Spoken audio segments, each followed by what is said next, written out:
जम्मू कश्मीर को सस्ती दरों पर मिल सकती है बिजली। बिजली मंत्री ने कहा कि आने वाले समय में दोगुना किया जाएगा बिजली उत्पादन।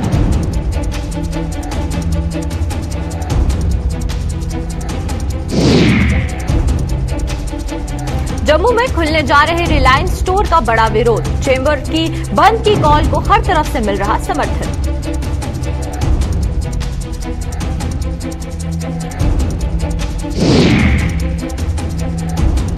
क्लस्टर यूनिवर्सिटी जम्मू पर बिफरे छात्र संगठन, नतीजों पर उठ रहे सवाल। पुलिस ने किया गिरफ्तार।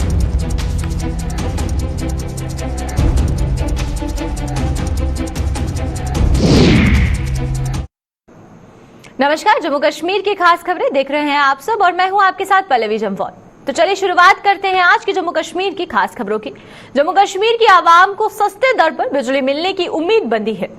केंद्रीय बिजली मंत्री कृषिपाल गुर्जर ने आज सलाल पन बिजली परियोजना के दौरान बताया कि सरकार सस्ती दर पर बिजली मुहैया करवाने के लिए प्रयत्नशील है और उम्मीद है कि आने वाले समय में जम्मू कश्मीर के पावर के क्षेत्र में आत्मनिर्भर बनने पर उन्हें ये सौगात मिल पाएगी।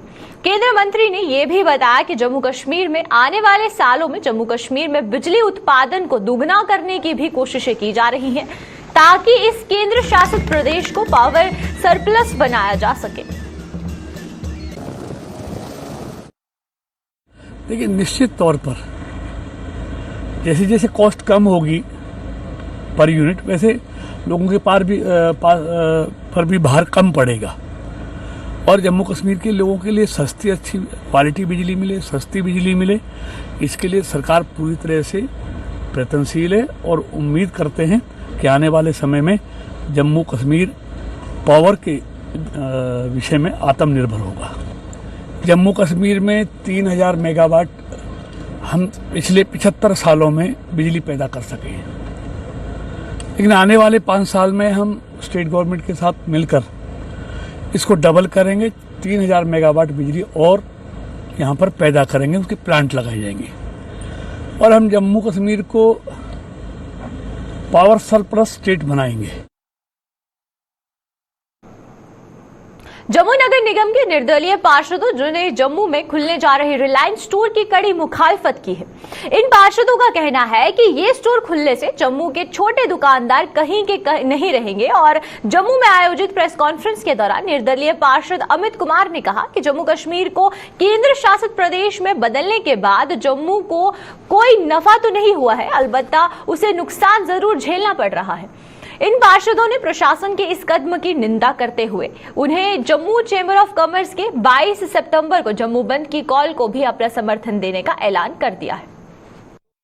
गली मोहल्ले मोहल्ले में दुकानदार हैं, जो मेन बाजारों में दुकानदार है, या बूट वाला क्या, रेडीमेड गारमेंट वाला क्या मोबाइल वाला क्या, या इलेक्ट्रिक दुकानदार वाला, जितने मेन दुकानदार हैं आज की डेट के अंदर जो 100 रिलायंस कंपनी स्टोर जब जम्मू में खोलेंगे, ये दुकानदार टोटली खत्म हो जाएंगे।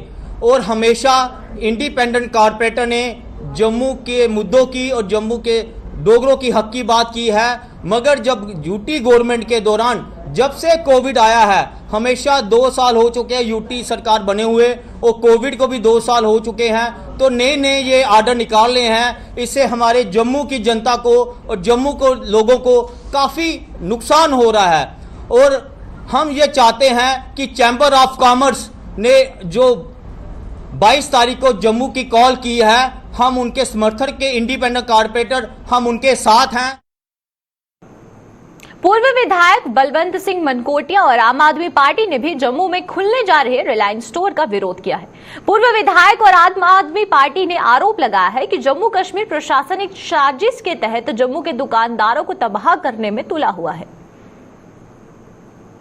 आज यहाँ हमारे चैम्बर ऑफ कॉमर्स की तरफ से, व्यापार मंडल की तरफ से और बाकी दूसरे जो बिजनेस के दायरे हैं, जो उनकी ऑर्गेनाइजेशन हैं, उनकी तरफ से ये ऐलान किया गया है कि 22 तारीख को हम इसके विरोध में बंद करेंगे कि जो बड़े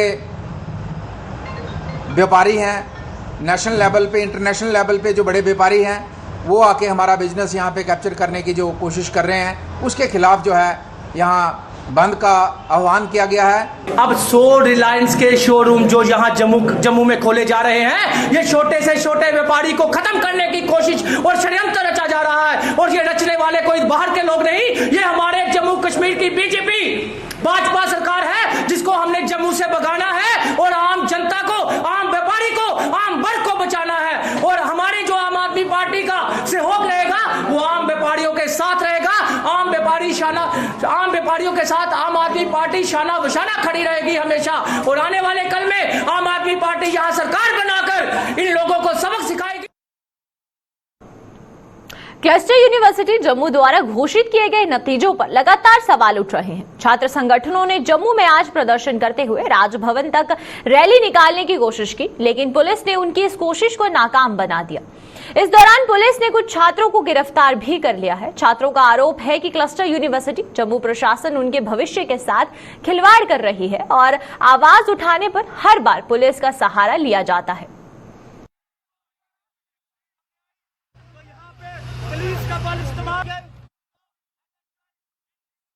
जो भी अभी रिजल्ट आया है 90% बच्चा फेल है, जिसके कारण अभी हम रिजल्ट नया निकालने, उसी रिजल्ट को हम मॉडिफाई करके निकालने की हमारी 1.5 महीने से हम प्रोटेस्ट कर रहे हैं। बट हर बार ये पुलिस प्रशासन का साथ लेते हुए बच्चों को या अरेस्ट करवा लेते हैं या प्रोटेस्ट रद्द करवा दिया जाता है। इनकी वजह से हर बार पुलिस को बुलाया जाता है और पुलिस भी ना जाने क्यों इनका समर्थन करती है। पिछले 3 सालों से एक ही सब्जेक्ट के लिए आधे नंबर की वजह से बच्चों को फेल किया जा रहा है। क्यों?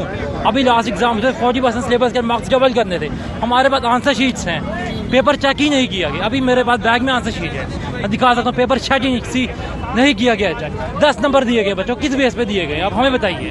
हम अभी आपको आंसर शीट दिखा सकते हैं बच्चों की। और जब आंसर शीट यूनिवर्सिटी के सामने दी गई, यूनिवर्सिटी का कहना है कि अब आंसर शीट हम देंगे ही नहीं बच्चों को। यूनिवर्सिटी ने आंसर शीट देने के लिए मना कर दिया है। तो एक स्टूडेंट क्या कहाँ जाए बच्चा? 3 साल की डिग्री थी, अभी 10-10, 20-20 साल तक चलेगी।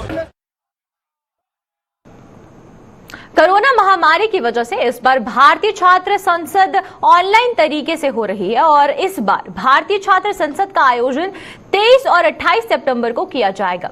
भारतीय छात्र संसद के सदस्य जसबीर सिंह ने आज एक प्रेस कॉन्फ्रेंस के दौरान ये जानकारी दी और जम्मू कश्मीर के युवाओं से इस मंच से जुड़ने का आह्वान भी किया है।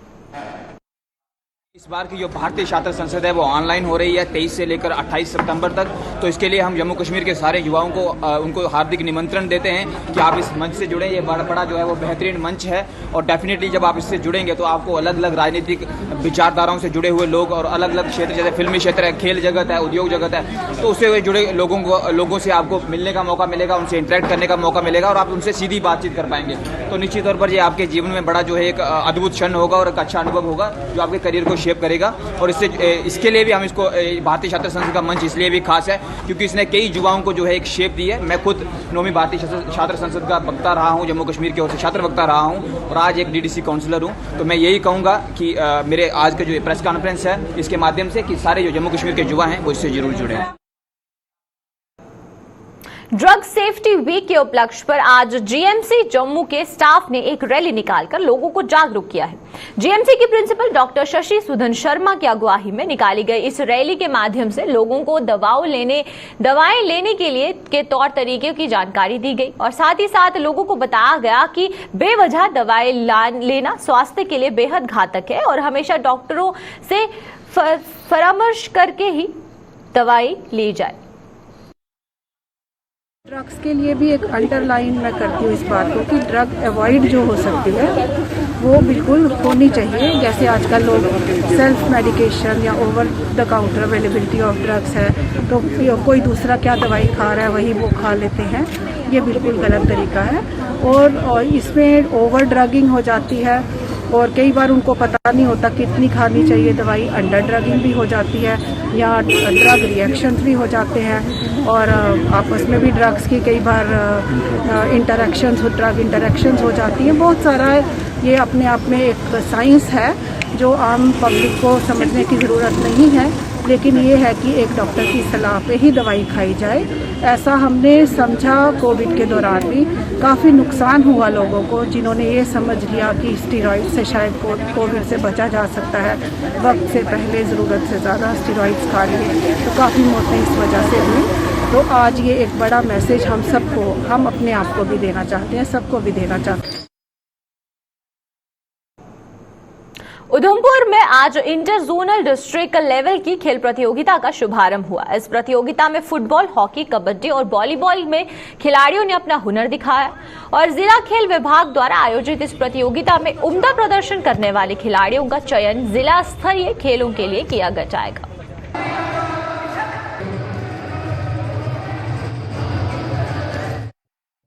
आज हम सबसे बड़ा जो इवेंट होता है हमारे स्कूल गेम्स का, उसको हम टेकअप कर रहे हैं, जिनकी डायरेक्शंस पास ऑन हुई और हमने इमीडिएटली एक्शन लिया और उस डायरेक्शन में हमें एसओपी को या एसओपीज को पालना करने के लिए बहुत ही स्ट्रांगली कहा गया।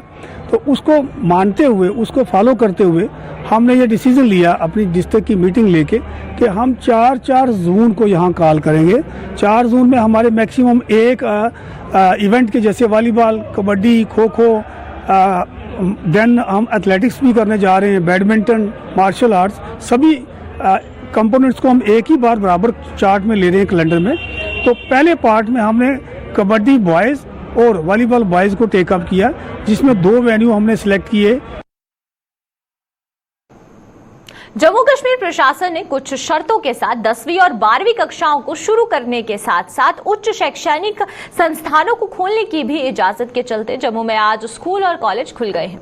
प्रशासन ने 12वीं कक्षा के छात्रों की एक दिन में 50% उपस्थिति दर्ज करने के निर्देश दिए हैं। शैक्षणिक संस्थानों ने सरकार के इस फैसले का जहां स्वागत किया है, वहीं पर इन संस्थानों के प्रबंधकों ने सरकार की शर्तों पर सवाल भी उठाए हैं।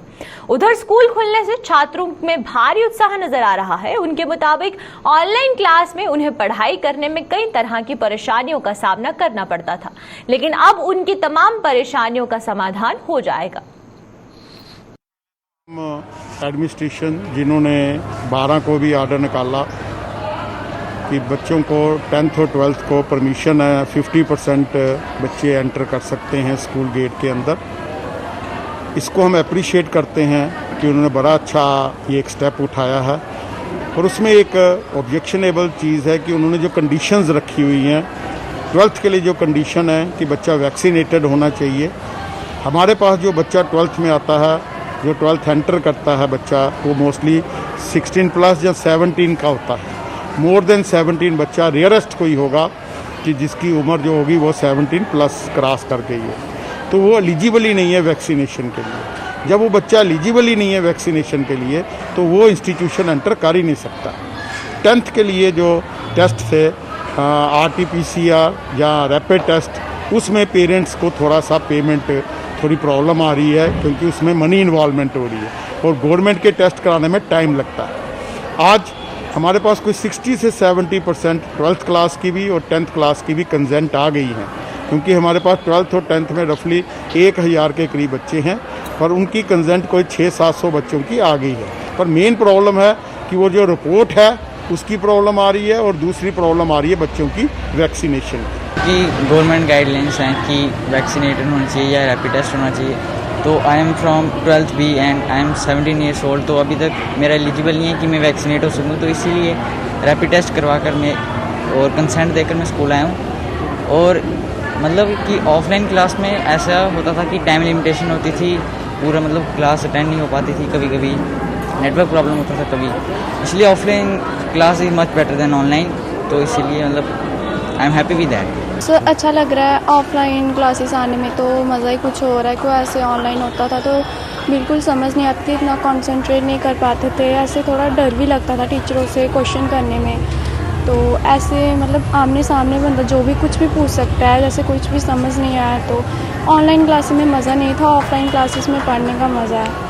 मुझे बहुत खुशी हो रही है कि मैं स्कूल आया, क्योंकि ऑनलाइन क्लासेस में डाउट्स काफ़ी ज़्यादा रह जाते थे, टाइम लिमिटेशन होती थी, तो टीचर हर किसी के डाउट क्लियर नहीं कर पाते थे, इतना पॉसिबल नहीं था उनके लिए, पर कोऑपरेट काफ़ी ज़्यादा करते थे टीचर्स। पर अब स्कूल आए हैं तो हम जो डाउट होगा एट अ टाइम पूछ सकते हैं। और स्कूल ने सारी सेफ्टी अरेंजमेंट्स किए थे, हमारे सैनिटाइजिंग प्रॉपर हुई, हमारी सोशल डिस्टेंसिंग, बहुत खुश हैं। अब मैं चाहती हूँ कि स्कूल बंद ना हो प्लीज़। उधर ग्रामीण क्षेत्रों में अभी भी बच्चे स्कूलों की ओर कम ही रुख कर रहे हैं। टीचरों की माने तो ग्रामीण क्षेत्रों में जागरूकता ना होने के कारण बच्चे स्कूल नहीं आ रहे हैं। टीचरों के मुताबिक छात्रों का पहले ही बहुत नुकसान हो चुका है और अगर उन्होंने स्कूल का रुख ना किया तो उनकी शिक्षा और भी अधिक प्रभावित हो सकती है। उन्होंने बच्चों के अभिभावकों से अपने बच्चों को स्कूल भेजने की अपील की है। बच्चों को ये बोलते हैं कि बच्चे ज़्यादा से ज़्यादा स्कूल में आए, बच्चे अपने हमारे हाईली क्वालिफाइड स्टाफ है उनसे आके पढ़ें, क्योंकि एग्ज़ाम बच्चों के होने हैं और हो भी रहे हैं। देखो बच्चों को बड़ा लॉस हो रहा है, ये ऑनलाइन बच्चे करते हैं। लेकिन गांव है ना, गांव में हमारे में तो मीडिया का वो नहीं है, इतना वो नहीं है, जिससे बच्चे रह जाते हैं पीछे। जो ऑफलाइन पढ़ाई होती है बच्चे आके पूछते हैं, ऐसे आ रहे हैं, लेकिन कुछ रेशो है ना, जो बच्चे खुद इंटरेस्ट लेते हैं, इंटरेस्ट शो करते हैं, वो बच्चे आते हैं पूछने के लिए। सारे बच्चों को इसका बेनिफिट नहीं हो रहा ऑनलाइन का ना, क्योंकि गांव में ये बहुत बड़ी एक मेजर प्रॉब्लम रही है हमारे स्कूल में। प्रधानमंत्री नरेंद्र मोदी के जन्म दिवस पर जम्मू में आयोजित फोटो प्रदर्शनी आज संपन्न हुई। समापन समारोह में भाजपा के प्रदेश अध्यक्ष रविंद्र रैना और उपाध्यक्ष श्यामलाल चौधरी मुख्य रूप से मौजूद थे। इस अवसर पर अपने संबोधन में प्रदेश अध्यक्ष रविंद्र रैना ने प्रधानमंत्री नरेंद्र मोदी की उपलब्धियां गिनवाते हुए कहा कि उन्होंने बतौर प्रधानमंत्री देश के विकास के साथ साथ समाज के हर व्यक्ति के उत्थान के लिए भी काम किया है।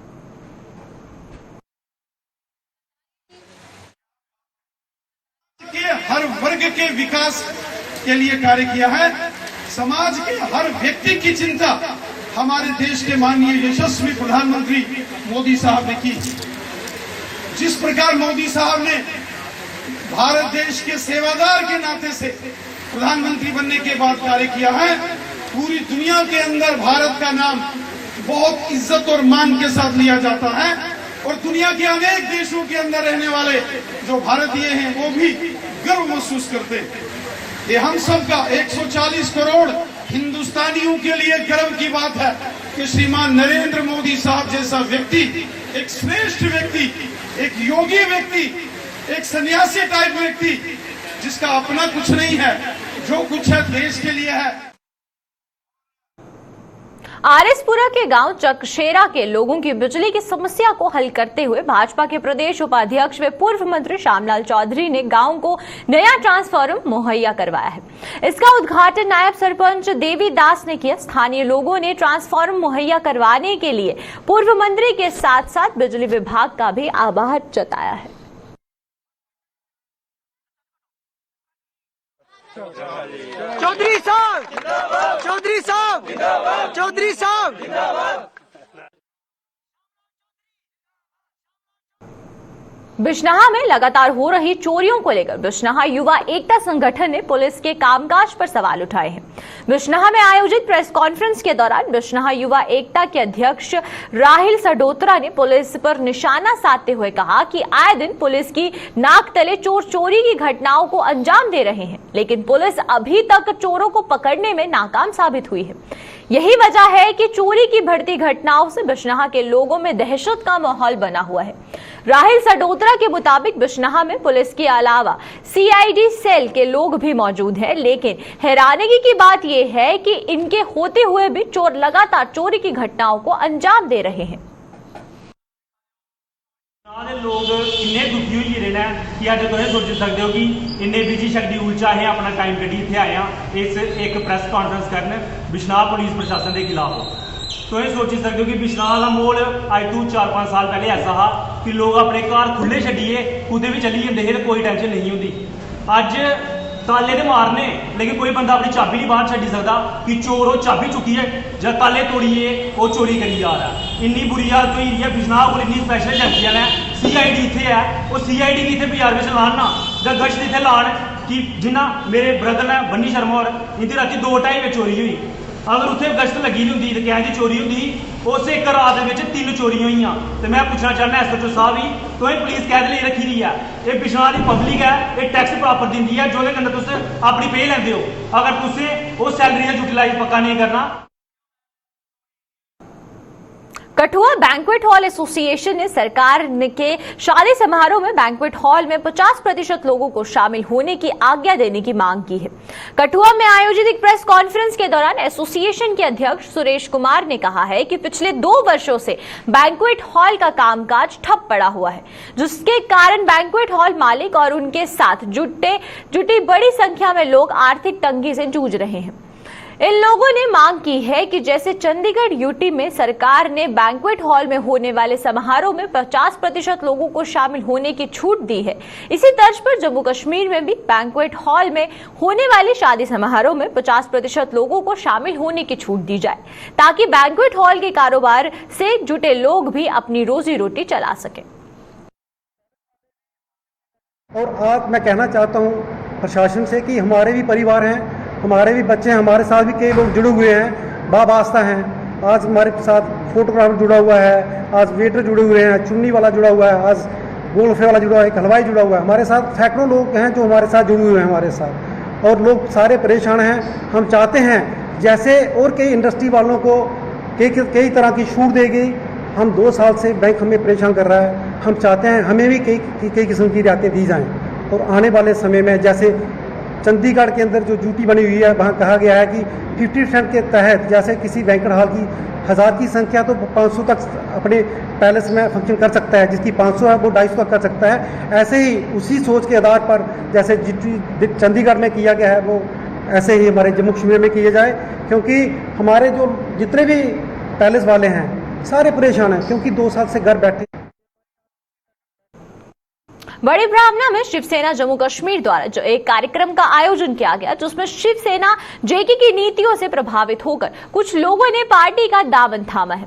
इनका स्वागत शिवसेना जम्मू कश्मीर के प्रधान रमेश गुप्ता ने किया। रमेश गुप्ता ने बताया कि शिवसेना एकमात्र पार्टी है जो गरीब लोगों की आवाज को उठाती है।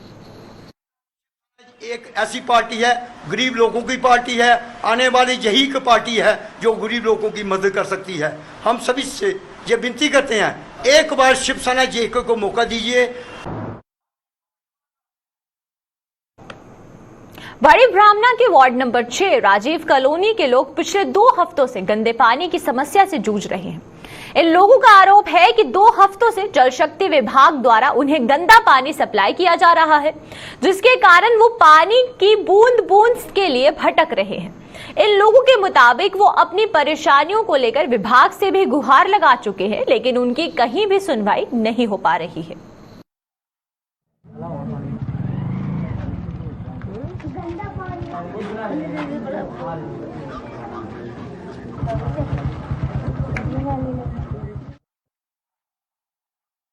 परेशानी है कि आज 2 हफ्ते हो गया, इतना गंदा पानी आ रहा है, बहुत ज़्यादा। पहले आता है थोड़ा पानी गंदा, फिर उसके बाद फिर थोड़ा आस्ता आस्ता साफ हो जाता है, उसके बाद फिर ऐसा हो जाता है। आज 2 हफ्ते में इतनी प्रॉब्लम है कि हम नहा नहीं सकते, हम पानी पी नहीं सकते। इसलिए गवर्नमेंट के आगे अपील है कि हमारी पानी की कार्रवाई की जाए। 2 हफ्ते हो गए, पानी बहुत गंदा आ रहा है, बचना मुश्किल आ रहा है। रोटी बनाने वास्ते पानी कुत्थी बाहर से किसी के घर से लाते, हैंड पंप तो मंगा ली था। सर मेरा नाम संजू गिल, हम बड़ी ब्राह्मणा वार्ड नंबर 6 में रहते हैं। सर यहाँ पे काफ़ी दिन से 1-2 हफ्ते से ये प्रॉब्लम चल रही है कि यहाँ पे पानी की काफ़ी सारी परेशानी है। यहाँ पे लोग किराएदार रहते हैं और यहाँ पे लोग आगे पीछे घूम रहे हैं, इतना गंदा पानी आ रहा है। ये देखो पानी की ये समस्या आपके सामने हम कर रहे हैं, और गवर्नमेंट से यही अपील करते हैं कि यहाँ पे गवर्नमेंट का कोई यहाँ पे आकर बंदा सुन नहीं रहा, कोई किसी को देख नहीं रहा। उसे हम गवर्नमेंट से यही अपील करते हैं, उनके एम्प्लॉय से यही अपील करते हैं कि यहाँ पर आके पानी देखा जाए और पानी की क्या हालत है। अगर हम ये पानी पी रहे हैं तो आप भी पानी ये पीकर बताओ कि आपको पता चले किस तरीके में यहाँ पे लोग रह रहे हैं। तो चलिए अब तक की जम्मू कश्मीर की खास खबरों में फिलहाल इतना ही। मुझे दीजिए इजाजत, नमस्कार।